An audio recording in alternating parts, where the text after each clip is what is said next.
Đêm đó, trong căn phòng họp báo sáng loáng ánh đèn, Donald Trump nhìn thẳng vào hàng micro và thả ra một câu khiến cả đám phóng viên phải chững lại. Ông ta nói rằng Việt Nam không hề nghèo như thế giới vẫn nghĩ, không phải kiểu khen xã giao cho vui tai, mà là một lời nhận xét mang mùi của tính toán, của lợi ích, của một người chỉ mở miệng khi thấy một mỏ vàng đang lộ ra trước mắt. Vấn đề nằm ở chỗ này. Nếu Việt Nam không nghèo, vậy vì sao suốt nhiều năm người ta vẫn cố đóng khung Việt Nam trong hình ảnh cũ kỹ? Và nếu Việt Nam thật sự đang giàu lên, thì Việt Nam giàu bằng cái gì khi tài nguyên không phải vô tận, khi thế giới thì rối ren, còn cuộc chơi quyền lực thì ngày càng khắc nghiệt? Hôm nay, bí mật tin tức sẽ lật ngửa thước đo đó, và bí mật khiến cả thế giới phải nhìn lại Việt Nam có thể không nằm ở tiền. Có một chi tiết nhiều người bỏ qua khi nghe Donald Trump nói Việt Nam không hề nghèo như thế giới nghĩ đâu. Họ chỉ khiêm tốn. Ông không nói câu đó ở một buổi gặp xã giao. Ông nói trong một buổi họp báo quốc tế tại Washington DC, giữa rừng ống kính và những câu hỏi sắc như dao. Ở chỗ đó, nói bừa là tự đốt mình. Vậy nên nếu ông đã nói, nghĩa là ông muốn cả thế giới nghe thấy. Nhưng nghe thấy để làm gì? Để khen Việt Nam cho vui, hay để nhắc rằng cả thế giới đã nhìn sai một quốc gia đang đổi phiên bản? Câu hỏi khó chịu nhất vẫn là dựa vào đâu mà ông ta dám lật ngược cái nhãn nghèo vốn dán lên Việt Nam quá lâu. Trump là kiểu người bị ám ảnh bởi kết quả. Thứ làm ông ta đổi cách nhìn thường không phải một bài diễn văn hay, mà là những tín hiệu khiến các con số tự lên tiếng. Ở Việt Nam, tín hiệu đó không nằm ở những bức ảnh bóng bẩy. Nó nằm trong nhịp sống rất thật. Hà Nội đông nhanh, tự tin. Những khu công nghiệp ở Bắc Ninh, Bình Dương, Đà Nẵng chạy đều như guồng máy, và một lớp người trẻ nói chuyện về công việc, về học hỏi, bằng giọng bình thản như thể tương lai là việc phải làm, không phải lời hứa.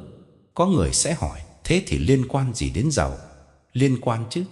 Với một người thực dụng, giàu trước hết là năng lực tạo ra giá trị. Khi nhìn thấy một nền kinh tế biết sản xuất, biết giữ tiến độ, biết giao hàng đúng hẹn, biết học nhanh từ sai lầm, thì trong đầu ông ta hiện ra hai chữ lạnh ngắt: cơ hội.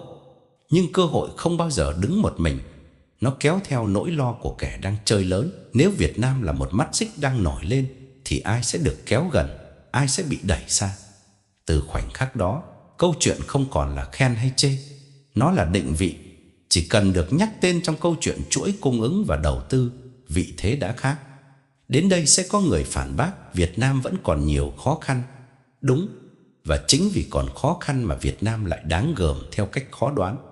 Người Việt quen sống trong bài toán thiếu. Thiếu vốn thì xoay cách, thiếu thời gian thì tăng kỷ luật, thiếu đường thì mở lối. Càng thiếu càng nghĩ ra cách làm. Cái đó là sáng tạo ngược đời. Nhìn bề ngoài tưởng chắp vá, nhưng bên trong là bản lĩnh ứng biến và ý chí đi tới cùng. Rồi người ta đối chiếu, và càng đối chiếu càng khó phủ nhận. Tăng trưởng, sản xuất, xuất khẩu, sức hút đầu tư, những câu chuyện các tập đoàn chọn Việt Nam làm điểm đến, ghép lại thành một bức tranh đi đường dài. Khi một nền kinh tế vừa tiến lên, vừa giữ nhịp ổn định, giới làm ăn sẽ nể. Tiền không yêu cảm xúc, tiền yêu sự chắc chắn. Và còn một điều khiến thế giới phải nhìn lại: Việt Nam biết giữ thăng bằng. Trong bối cảnh quốc tế đầy biến động, một nước nhỏ mà giữ được ổn định xã hội, giữ được nhịp sống, giữ được niềm tin của người dân vào ngày mai, đó là tài sản hiếm. Nhiều quốc gia giàu tiền nhưng nghèo niềm tin. Việt Nam có thể chưa giàu tiền như họ, nhưng lại tích lũy được sự đồng lòng. Thế nên khi Trump nói Việt Nam không nghèo, ông không nhất thiết đang nói về chiếc ví. Ông đang nói về nền móng. Một đất nước mà người ta vẫn đi làm, vẫn học, vẫn xây, vẫn mở cửa hàng, vẫn chăm con, vẫn giữ nụ cười qua những giai đoạn khó, thì đất nước đó không thể nghèo theo nghĩa tuyệt vọng. Nó có sức bật, nó có nội lực, nó có một kiểu giàu khó chụp bằng ống kính. Nhưng thế giới mắc một cái bẫy tinh vi. Họ nhìn vào tổng sản phẩm quốc nội và thu nhập bình quân đầu người, rồi kết luận vội. Thước đo đó chỉ là một lát cắt. Nó không nói hết về tốc độ học hỏi, khả năng phục hồi, văn hóa giữ chữ tín và tinh thần cộng đồng. Nếu cứ dùng một con số để phán xét một dân tộc, thì khác gì nhìn một ngọn núi qua cái bóng của nó. Vậy nên câu nói ở Washington DC thực ra là tín hiệu. Việt Nam đã bước sang một phiên bản khác, còn nhiều người vẫn cầm bản đồ cũ. Và nếu còn dùng bản đồ cũ để đi, sẽ có ngày va thẳng vào một sự thật rất khó chịu. Việt Nam đang đi lên theo cách không giống ai. Nhưng bí mật làm nên cách đi đó không nằm trong phòng họp, cũng không nằm trong những biểu đồ. Nó nằm ở những nơi tưởng như nghèo nhất, nơi người Việt buộc phải nghĩ khác, làm khác, sống khác để tồn tại. Và đó là lúc câu chuyện chuyển sang phần khó tin nhất. Việt Nam làm giàu từ chính những ngày thiếu thốn. Nếu có một chỗ mà thế giới hay nhìn sai Việt Nam nhất, thì đó là họ nhìn cái thiếu rồi kết luận Việt Nam sẽ mãi đứng thấp. Nhưng Việt Nam lại có một thói quen rất kỳ lạ, càng thiếu càng nghĩ ra đường. Cái nghịch lý này mới là thứ làm người ngoài khó hiểu. Bởi họ quen với một quy trình thẳng, có tiền thì làm được việc. Còn ở đây, người ta làm được việc rồi tiền mới tới. Hãy nhìn một lát cắt rất đời thường. Ở Hà Nội hay Đà Nẵng, người ta có thể gặp những cửa hàng nhỏ, những người buôn bán, những người làm dịch vụ, lúc nào cũng trong trạng thái tự xoay. Không phải xoay cho sang, mà xoay để sống. Hôm nay khách ít thì đổi cách bán, mai nguyên liệu tăng thì đổi cách làm. Một việc tưởng nhỏ thôi, nhưng nó tạo ra một thứ mà kinh tế hiện đại gọi bằng những từ rất dài: năng lực thích nghi. Còn người Việt gọi gọn bằng một câu: liệu cơm gắp mắm. Và khi một xã hội có hàng triệu con người liệu cơm gắp mắm giỏi, thì xã hội đó rất khó bị quật ngã. Khoan hãy vội nghĩ đây chỉ là chuyện vỉa hè. Cái tư duy ấy đi thẳng vào nhà máy, vào khu công nghiệp, vào những nơi mà người ta tưởng chỉ có máy móc và quy trình. Ở Bắc Ninh, Bình Dương, người ta nhắc tới những dây chuyền sản xuất, những dự án lớn, những cái tên như Samsung hay Intel. Nhưng điều đáng nói không chỉ là có nhà máy. Điều đáng nói là khi đặt một hệ thống hiện đại xuống một nền văn hóa rất thực dụng của người Việt, thứ bật lên lại là tốc độ học và khả năng bù cho cái thiếu bằng cái khôn. Thiếu thiết bị tốt nhất thì tối ưu quy trình. Thiếu người giàu kinh nghiệm thì kèm cặp nhanh, làm rồi sửa, sửa rồi làm. Thiếu thời gian thì tăng kỷ luật. Thiếu đường tắt thì tự mở đường dài. Ở nhiều nơi, thất bại là sự xấu hổ. Ở Việt Nam, thất bại thường được coi là học phí. Trả xong thì đứng dậy đi tiếp. Và đây là một bí mật nhỏ mà người ngoài không hay hiểu. Người Việt không phải lúc nào cũng làm đúng ngay từ đầu, nhưng rất giỏi làm đúng nhanh hơn sau mỗi lần sai. Tốc độ sửa sai ấy mới là thứ tạo ra sức bật. Bởi thế giới bây giờ không cho ai đặt quyền thử chậm. Ai thích nghi chậm là bị bỏ lại. Có người sẽ hỏi, vậy trí tuệ dân gian nằm ở đâu trong những câu chuyện tưởng như toàn công nghệ và đầu tư đó?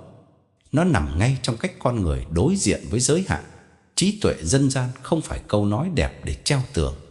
Nó là thói quen nhìn một vấn đề và tự hỏi, nếu không có cái này thì dùng cái gì thay thế? Nếu không đi đường này thì đi đường nào? Nếu điều kiện chưa đủ thì làm kiểu nào để vẫn ra kết quả? Đó là tư duy của một dân tộc từng đi qua quá nhiều ngặt nghèo nên không có quyền gục xuống.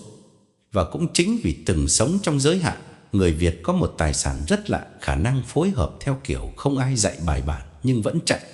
Trong một xóm nhỏ, một nhóm người có thể tự tổ chức giúp nhau. Trong một nhà máy, một tổ sản xuất có thể tự tạo kỷ luật và nhịp độ. Trong một cộng đồng, khi có biến cố, người ta có thể tự tìm cách bám nhau mà qua. Cái đó không nằm trong bảng cân đối kế toán, nhưng nó là nền của ổn định.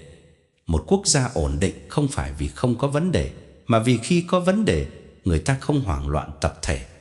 Nói ngắn gọn, cái giàu mà Trump gợi ra có thể bắt đầu từ một thứ rất bình dân, đó là khả năng tự đứng bằng chân mình. Người Việt có thể chưa sở hữu nhiều, nhưng họ có xu hướng tự làm ra. Và khi đã tự làm ra được, họ sẽ tự nâng chuẩn của mình lên. Không cần ai tới dạy cách tự hào, không cần ai phong danh. Họ chỉ lầm lũi tiến lên, như thể ngày mai là một món nợ phải trả bằng lao động. Chính ở đây xuất hiện một cú bẻ lái khiến người xem phải tự hỏi lại, phải chăng Việt Nam giàu vì người Việt quen sống kỷ luật hơn chính họ nghĩ. Kỷ luật không phải là đứng thẳng hàng cho đẹp. Kỷ luật là giữ lời hứa với công việc, đúng hẹn, đúng chất lượng, đúng trách nhiệm. Một xã hội mà nhiều người giữ chữ tín trong những chuyện nhỏ sẽ tạo ra niềm tin trong những chuyện lớn. Và niềm tin là thứ tiền rất sợ thiếu. Rồi khi những báo cáo của các tổ chức quốc tế như Quỹ tiền tệ quốc tế hay World Bank được đặt lên bàn của giới quyền lực, thứ họ nhìn không chỉ là con số. Họ nhìn xu hướng, họ nhìn khả năng đi đường dài, họ nhìn một nền kinh tế biết học và biết chịu. Và chịu ở đây không phải chịu thiệt. Chịu là chịu khó, chịu làm, chịu sửa, chịu nâng cấp mình qua từng năm. Quốc gia nào làm được điều đó quốc gia ấy không thể bị gọi là nghèo theo nghĩa bế tắc. Nhưng có một nghịch lý đau đầu hơn nữa, càng đi lên theo kiểu lặng lẽ, Việt Nam càng dễ bị người ta đánh giá sai. Vì thế giới quen với những màn phô diễn lớn, còn Việt Nam hay khiêm tốn đến mức người ngoài tưởng là yếu. Chỉ đến khi một câu nói gây bão vang lên giữa Washington, người ta mới giật mình quay lại. Và lúc quay lại rồi, họ mới bắt đầu thấy điều mà trước đó đã nằm sẵn trong đời sống Việt Nam, một hệ thống sức mạnh được bồi từ những điều bình thường. Tuy nhiên, câu hỏi đáng sợ nhất vẫn còn nguyên. Nếu Việt Nam có thể sáng tạo trong thiếu thốn, có thể đi lên bằng kỷ luật và chữ tín, thì khi bước vào cuộc chơi lớn hơn, nơi sức ép không còn là thiếu tiền mà là thiếu không gian chiến lược, Việt Nam sẽ giữ bản lĩnh ấy bằng cách nào để không bị cuốn đi? Có một sự thật hơi phũ nhưng rất công bằng, một quốc gia có thể giàu tiền mà vẫn nghèo. Nghèo niềm tin, nghèo lòng tự trọng, nghèo sự tử tế. Và khi đã nghèo những thứ đó, thì dù tài khoản có thêm bao nhiêu số không, xã hội vẫn mong manh như kính. Việt Nam nhiều năm bị nhìn bằng thước đo cũ, nên người ta hay hỏi Việt Nam có bao nhiêu tiền, có bao nhiêu nhà cao tầng, có bao nhiêu xe sang. Nhưng câu hỏi đúng, và cũng là câu hỏi khiến Donald Trump phải đổi cách nhìn, lại nằm ở chỗ khác. Việt Nam có bao nhiêu nội lực để đứng vững khi bão lớn kéo tới?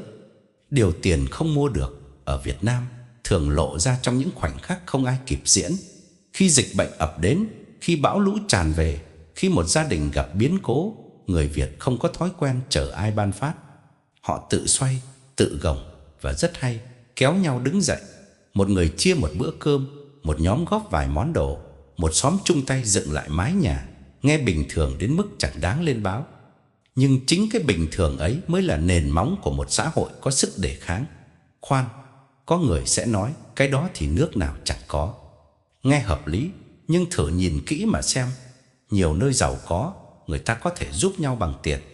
Còn ở Việt Nam, có một dạng giúp nhau khó giải thích hơn, giúp nhau bằng sự tin nhau. Tin rằng lời hứa có giá trị. Tin rằng làm việc tử tế thì không bị cười chê là ngây thơ. Tin rằng người bên cạnh, dù không thân, vẫn có thể giang tay lúc cần. Niềm tin đó không tự nhiên mà có. Nó được góp nhặt từ hàng triệu chuyện nhỏ, từ cách người ta giữ chữ tín trong buôn bán, từ cách một người công nhân giữ kỷ luật để không làm hỏng dây chuyền, từ cách một cô giáo vùng cao bám lớp dù đường xa, từ cách một y bác sĩ vùng sâu không bỏ vị trí dù điều kiện thiếu thốn. Và chính ở đây, lòng tự trọng của người Việt hiện ra rất rõ. Lòng tự trọng không phải ngẩng cao đầu để chứng tỏ. Nó là im lặng làm cho ra việc, là không muốn sống nhờ, là không muốn bị coi thường, là đã nhận việc thì cố làm cho tử tế để người ta khỏi phải nhắc. Nhiều người nước ngoài đến Việt Nam hay ngạc nhiên vì một người bình thường có thể chịu khó đến lì lợm, bền bỉ đến mức khó tin. Đó không phải vì họ sinh ra đã giỏi chịu đựng, mà vì họ hiểu một điều: nếu mình không tự đứng lên, chẳng ai đứng thay mình. Nhưng bí mật lớn hơn nằm ở chỗ lòng tự trọng tạo ra kỷ luật, còn kỷ luật tạo ra năng lực. Đó là chuỗi liên kết mà nhiều quốc gia muốn cũng không mua được. Khi một xã hội coi trọng việc làm thật, coi trọng danh dự của lao động, thì năng lực sản xuất sẽ tự tăng lên theo năm tháng. Khi một xã hội còn giữ được sự tử tế như một tiêu chuẩn ngầm, thì niềm tin trong cộng đồng sẽ cao. Và khi niềm tin cao, chi phí để vận hành mọi thứ sẽ thấp hơn. Người ta đỡ phải đề phòng nhau, đỡ phải nghi ngờ nhau, đỡ phải chặn nhau bằng trăm lớp thủ tục. Dừng lại một giây, tưởng tượng một nền kinh tế mà mỗi lần hợp tác đều phải nhìn nhau như kẻ thù. Mọi giao dịch đều kèm nỗi lo bị lừa. Mọi hợp đồng đều cần một dừng điều khoản vì sợ người ta lật kèo. Nền kinh tế đó dù giàu đến mấy cũng mệt. Còn một nơi mà chữ tín vẫn còn được coi trọng, dù chưa hoàn hảo, thì nó có lợi thế khủng khiếp tốc độ. Tốc độ triển khai, tốc độ học, tốc độ phục hồi. Và tốc độ chính là thứ mà thế giới hôm nay tôn thờ, vì thế giới không chờ ai. Nhiều người thích nói Việt Nam giàu vì tài nguyên, vì vị trí địa lý, vì cơ hội. Những thứ đó đúng, nhưng chưa đủ. Việt Nam đi lên được là vì người Việt có một dạng trái tim tập thể. Nghe có vẻ trữ tình, nhưng thực tế nó là năng lực phối hợp. Trong nhà máy, tổ sản xuất biết tự kéo nhau theo nhịp. Trong cộng đồng, người ta biết tự tổ chức để giải quyết việc trước mắt. Trong khó khăn, người ta biết nhường nhau một chút để cả nhóm qua được. Đó chính là sức mạnh mềm kiểu Việt Nam, không ồn ào, không khoe khoang, nhưng khi cần thì rất lì. Và cũng vì cái sức mạnh mềm này, Việt Nam tạo ra một thứ khiến người thực dụng phải nể: sự ổn định. Ổn định không có nghĩa là không có vấn đề. Ổn định là có vấn đề mà xã hội không vỡ ra. Ổn định là có biến động mà người dân vẫn tin vào ngày mai đủ để tiếp tục làm việc, tiếp tục học, tiếp tục xây. Một quốc gia giữ được nhịp ấy lâu ngày sẽ tích lũy năng lực như tích lũy vốn, chậm mà chắc, lặng mà sâu. Đến đây, câu nói Việt Nam không nghèo bắt đầu có hình hài rõ ràng hơn. Nó không phải lời ca ngợi màu mè. Nó là một cách gọi tên một loại giàu khác: giàu lòng tự trọng, giàu sự tử tế, giàu niềm tin, giàu khả năng đứng dậy. Và khi một dân tộc giàu những thứ đó, họ có thể đi rất xa dù xuất phát điểm không cao. Nhưng câu chuyện chưa dừng ở đây. Khi kho báu vô hình ấy bắt đầu lộ ra, những người chuyên quan sát thế giới bằng ống kính quyền lực sẽ không thể làm ngơ. Và cũng từ đó, truyền thông quốc tế bắt đầu đổi giọng, bắt đầu quay xe, bắt đầu đặt Việt Nam vào một khung khác hẳn. Vì sao họ đổi giọng và họ đang nhìn Việt Nam như một quân cờ hay một đối tác thật sự? Phần tiếp theo mới là đoạn khiến nhiều người phải suy nghĩ lại. Có một quy luật lạnh như thép trong thế giới tin tức. Những cái tên như CNN, BBC hay Reuters không tự dưng đồng loạt đổi giọng chỉ vì một câu nói hay. Họ đổi giọng khi thấy một xu hướng đã đủ lớn để không thể làm ngơ. Và đó chính là điều đáng suy nghĩ nhất sau câu nhận xét của Donald Trump. Việt Nam không chỉ được khen, Việt Nam đang được đưa vào một khung mới, nơi người ta nhìn Việt Nam như một nhân tố của cuộc chơi lớn. Nhưng khoan đã, vì sao trước đó họ ít nói? Vì sao một đất nước bền bỉ đi lên lại thường bị đặt trong góc đang phát triển như một nhãn dán không bao giờ bóc ra? Câu trả lời nằm ở chỗ truyền thông quốc tế có thói quen chạy theo thứ dễ bán, kịch tính, xung đột, cú sốc. Còn Việt Nam lại nổi lên bằng một thứ rất khó giật tít: sự ổn định và khả năng đi đường dài. Không ồn ào, không phô trương, không thích làm màu. Mà đã không làm màu thì sẽ khó được chấm điểm bằng những thước đo ưa náo nhiệt. Thế nên khi một nhân vật như Trump thả ra câu Việt Nam không nghèo như thế giới nghĩ, nó giống như một cú hích buộc ống kính phải xoay lại. Không phải vì Trump là thánh, mà vì Trump là dấu hiệu. Dấu hiệu rằng trong đầu giới quyền lực và giới tiền đã có một bản đồ mới. Và khi bản đồ thay đổi, truyền thông sẽ chạy theo. Ở đây bắt đầu xuất hiện hai luồng diễn giải, và cả hai đều đáng nghe.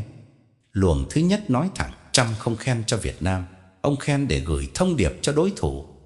Nói cách khác, Việt Nam được nhắc tên như một quân cờ trong bàn cờ lớn hơn, nơi các nước đang kéo chuỗi cung ứng ra khỏi những vùng rủi ro, đang tìm một nơi vừa có năng lực sản xuất, vừa đủ ổn định để đặt cược.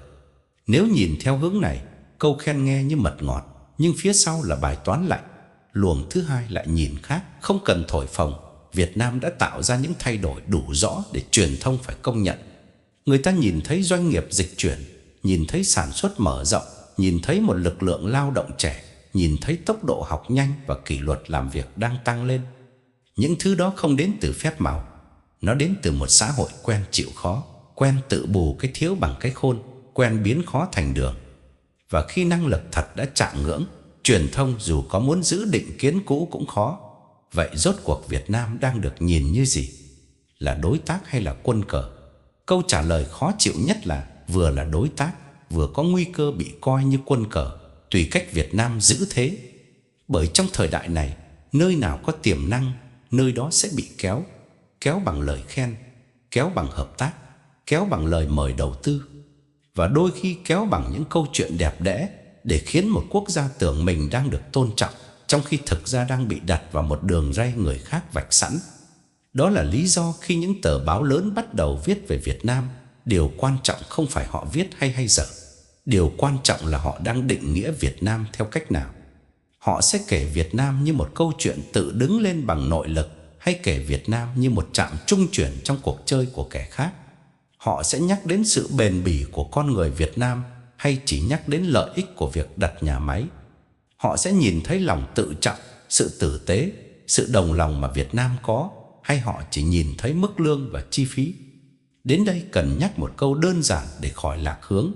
Việt Nam không cần truyền thông quốc tế ban cho danh hiệu. Việt Nam chỉ cần không để người khác viết hộ câu chuyện của mình.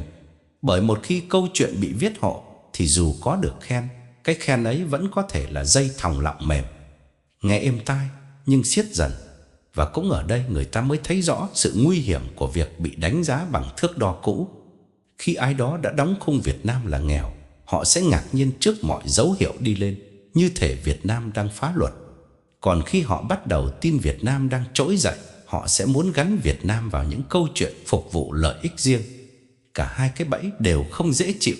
Một cái bẫy làm người ta coi thường mình, một cái bẫy làm người ta muốn sử dụng mình. Bởi vậy, khoảnh khắc truyền thông quốc tế quay xe thực ra không chỉ là chuyện tự hào. Nó là một tiếng chuông rằng Việt Nam đã lọt vào tầm ngắm. Và khi đã lọt vào tầm ngắm, câu hỏi không còn là họ nói gì về Việt Nam, mà là Việt Nam sẽ đi nước cờ nào để không bị đẩy vào thế phải chọn giữa các cực quyền lực. Càng đáng nói hơn khi Việt Nam lại có một điểm rất khác. Việt Nam không thích đứng trên bục để hô khẩu hiệu. Việt Nam hay làm trong im lặng. Nhưng thời thế không cho phép im lặng mãi, bởi im lặng quá lâu, người khác sẽ nói thay. Và nói thay một lần, rồi sẽ nói thay lần nữa. Thế nên phần khó nhất mới bắt đầu. Khi thế giới kéo, Việt Nam giữ bằng gì? Giữ bằng tiền thì không đủ, giữ bằng vũ lực thì không phải con đường. Vậy Việt Nam giữ bằng thứ gì để vừa mềm dẻo, vừa không mờ, vừa hợp tác, vừa không hòa tan, vừa đi lên, vừa không đánh mất mình? Câu trả lời nằm ở đúng thứ mà nhiều người gọi là nghệ thuật, nhưng thực ra là bản lĩnh, cách Việt Nam đứng ở giữa mà không bị xé đôi. Có một câu nghe rất đời nhưng lại đúng với địa chính trị hơn nhiều người tưởng: đứng giữa chợ thì dễ bị kéo tay. Việt Nam đang ở đúng vị trí như vậy. Một vị trí mà nhìn trên bản đồ tưởng chỉ là một dải đất, nhưng nhìn trong mắt các cường quốc lại giống một chiếc then cửa. Không cần phải là nước lớn để trở thành điểm mà ai cũng muốn chạm vào. Chỉ cần nằm đúng chỗ, giữ đúng nhịp và có nội lực đủ bền để không bị gió thổi ngã. Vậy Việt Nam giữ thế bằng gì? Câu trả lời không nằm ở một khẩu hiệu. Nó nằm ở thói quen lịch sử của Việt Nam, mềm để sống, cứng để không mất mình. Người ta hay gọi là ngoại giao cây tre, nhưng nếu nói cho đúng chất đời thì nó là nghệ thuật biết lùi đúng lúc để tiến dài. Mềm dẻo không phải vì yếu, mềm dẻo vì hiểu rằng nếu lao thẳng vào bức tường quyền lực sẽ vỡ, còn nếu biết uốn sẽ đi qua. Và khi đã đi qua rồi, không ai có quyền coi thường. Trong bối cảnh thế giới rối ren, thứ mà ai cũng thiếu là sự chắc chắn. Chuỗi cung ứng toàn cầu dịch chuyển, các tuyến thương mại bị gián đoạn, niềm tin giữa các khối quyền lực bị rạn. Trong lúc đó, một quốc gia giữ được ổn định xã hội, giữ được nhịp sản xuất, giữ được môi trường đủ an toàn để doanh nghiệp làm ăn, tự nhiên trở thành bến đỗ. Nhưng bến đỗ cũng có cái giá của nó. Khi quá nhiều con thuyền muốn neo vào, người giữ bến phải rất tỉnh để không bị lôi đi. Việt Nam tỉnh ở chỗ nào? Tỉnh ở chỗ Việt Nam hiểu rõ mình muốn gì và không muốn gì. Muốn hợp tác để phát triển, nhưng không muốn bị biến thành sân sau của bất kỳ ai. Muốn mở cửa để học hỏi và làm giàu, nhưng không muốn đánh đổi sự bình yên và tự chủ. Muốn chơi cùng thế giới, nhưng không muốn trở thành công cụ trong cuộc đối đầu của người khác. Cái tỉnh ấy không phải bỗng dưng mà có. Nó là kết quả của một dân tộc đã quá quen với việc phải lựa chọn trong khó khăn. Và đây là điểm khiến nhiều người ngoài nhìn Việt Nam mà vừa nể vừa khó chịu. Việt Nam không hẳn là nước giàu nhất, không phải là nước mạnh nhất, nhưng lại là nước rất khó bị ép. Bởi ép Việt Nam chọn một phía là ép Việt Nam tự chặt đường sống của mình. Việt Nam hiểu điều đó, nên Việt Nam sẽ luôn tìm cách mở thêm cánh cửa, thay vì đóng sập cánh cửa còn lại. Đó là bản lĩnh của một quốc gia không thích ồn ào, nhưng không hề ngây thơ. Nhưng bản lĩnh không chỉ nằm ở bàn đàm phán. Bản lĩnh còn nằm ở sức bật nội sinh, thứ khiến Việt Nam nhỏ mà không yếu. Một quốc gia mà người trẻ chịu học, chịu làm, chịu nâng cấp mình từng ngày là quốc gia có tương lai. Một xã hội mà người ta còn tin rằng cố gắng sẽ có đường là xã hội không dễ bị gãy. Một cộng đồng mà người ta còn biết giữ chữ tín, giữ kỷ luật và giữ sự tử tế như một chuẩn mực ngầm là cộng đồng rất khó bị thao túng bằng những chiêu trò rẻ tiền. Ở đây quay lại cái sáng tạo ngược đời đã nói từ đầu. Việt Nam đi lên không theo kiểu đốt nhiên liệu để bốc lên một lần rồi tắt. Việt Nam đi lên theo kiểu tích lực, mỗi năm thêm một chút, mỗi thế hệ nâng thêm một bậc. Nhiều người sốt ruột vì thấy Việt Nam không bùng nổ như một cơn sốt. Nhưng chính cái không sốt ấy mới là thứ đáng sợ với người tính đường dài. Vì nó bền, Và khi Việt Nam đã bền, thế giới sẽ phải đối xử khác. Không còn là kiểu nhìn Việt Nam như một nơi gia công rẻ, không còn là kiểu gắn Việt Nam vào nhãn đang phát triển rồi thôi. Người ta bắt đầu nhìn Việt Nam như một đối tác quan trọng. Nhưng quan trọng ở đây không phải vì Việt Nam đi xin ai tôn trọng. Quan trọng vì Việt Nam đang nắm những thứ mà thế giới cần: lực lượng lao động, vị trí chiến lược, khả năng sản xuất, và trên hết là một xã hội đủ ổn định để không làm mọi thứ đổ vỡ. Tuy nhiên, cái bẫy lớn nhất của mọi quốc gia đang đi lên là bị cuốn vào sự tự mãn. Nghe vài lời khen là tưởng mình đã tới đích. Việt Nam không thể rơi vào cái bẫy đó, bởi lời khen của thế giới đôi khi là phần thưởng, đôi khi là mồi câu. Mồi câu càng ngọt, lưỡi câu càng sắc. Và nếu Việt Nam không tỉnh, Việt Nam sẽ bị kéo vào những trận gió mà mình không tạo ra. Cho nên vị thế của Việt Nam, xét cho cùng, không nằm ở việc ai đó nói Việt Nam giàu hay nghèo. Vị thế nằm ở năng lực tự quyết cách phát triển, tự quyết cách hợp tác, tự quyết cách giữ bản sắc, và tự quyết cách kể câu chuyện của chính mình. Đó là lúc cảm xúc đi tới điểm cao nhất, khi người ta nhận ra Việt Nam không cần ai công nhận mới có giá trị. Việt Nam có giá trị vì Việt Nam đứng vững bằng sức mình, đi lên bằng trí mình và giữ được lòng mình. Và khi một dân tộc giữ được lòng mình thì dù gió có thổi theo hướng nào, họ vẫn có thể bước tiếp. Phần cuối cùng, chúng ta sẽ gom lại tất cả và nhìn thẳng vào một khoảnh khắc rất đặc biệt. Vì sao câu chuyện Việt Nam không nghèo không chỉ là một lời nhận xét, mà là một dấu mốc cho cách thế giới bắt đầu nhìn lại Việt Nam. Đến cuối cùng, câu nói của Donald Trump chỉ là một tia lửa. Thứ làm ngọn lửa bùng lên không nằm ở miệng ông ta, mà nằm ở sự thật mà nhiều người đã quen lờ đi. Việt Nam không thể bị gọi là nghèo theo kiểu tuyệt vọng, bởi Việt Nam có một dạng giàu mà tiền không thể mua: giàu nội lực, giàu tinh thần đứng dậy, giàu chữ tín và giàu khả năng thích nghi trong mọi hoàn cảnh. Điều đáng suy nghĩ là thế giới đã nhìn Việt Nam quá lâu bằng một thước đo cũ. Họ nhìn vào vài con số, vài nhãn dán rồi kết luận vội, trong khi Việt Nam lại đi lên bằng những thứ khó đo: kỷ luật lao động, sức bền của cộng đồng, lòng tự trọng của từng con người bình thường. Những thứ đó không làm nên một cú nổ ầm ĩ, nhưng nó làm nên nền móng. Và khi nền móng đủ chắc, bất cứ công trình nào cũng có thể dựng lên. Nếu truyền thông quốc tế bắt đầu quay xe, nếu những tờ báo lớn bắt đầu đặt Việt Nam vào những câu chuyện mới, thì đó vừa là niềm tự hào, vừa là lời nhắc phải tỉnh táo. Vì càng được chú ý, càng dễ bị gắn vào những kịch bản không phải do mình viết. Việt Nam không cần chạy theo tiếng vỗ tay của thế giới. Việt Nam chỉ cần giữ quyền tự quyết, giữ sự ổn định và tiếp tục làm điều mình đã làm tốt nhất từ trước tới nay, đi đường dài bằng bản lĩnh và trí tuệ. Và đây là điều khiến nhiều người nước ngoài khó hiểu, nhưng người Việt thì hiểu rất rõ. Việt Nam không cần được gọi là giàu để cảm thấy có giá trị.